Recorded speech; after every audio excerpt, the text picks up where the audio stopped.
TSX here this afternoon. Just want to go over some of the items here with you. Starting with the exhaust, diagnosis is pretty straightforward here. It is this rear flange where it attaches to your muffler. As you can see, there really isn't much left of the flange on either side here. This is supposed to be a stud and a nut, and it's really just rusted away and gone. If we go forward on the exhaust here, it's your underfloor catalytic converter here. As you can see, this is very close to doing the exact same thing. You can see that gasket in there, and this is just really, really thin from rust. Even your front, the manifold converter, the main converter, that bolts to the back of the cylinder head.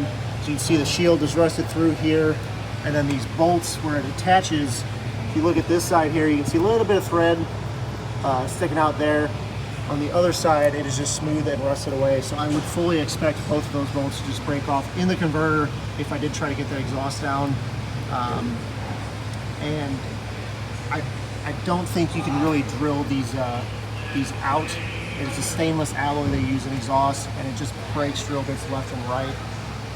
If they just broke and came out, it would be okay to just put some nuts in there, but they will probably break off within the nut. It would take some work. Other than that, as far as your control arms go, your toe arms back here actually, yes, they are seized. I try to hit them with an impact to free them up. So basically, this is the bolt side. This is the nut side over here. That bolt is stuck in the metal bushing inside this toe arm here. So it's not a matter of just replacing the bolt. Basically, you take this nut off and actually make some cuts in here, possibly even 2 cuts with the Sawzall inside the subframe on that bolt to try to get this out.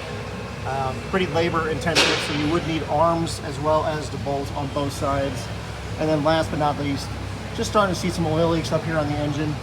This is your oil filter housing. There's a couple O-rings that sit behind the oil filter housing. Very common for those to leak. That's not a huge deal.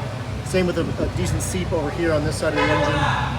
That looks like it is coming from your crankshaft seal, and that is also not a huge deal or anything like that. So I know that's a lot to take in. If you have any questions at all, just reach out to Tyler. He'll take care of you.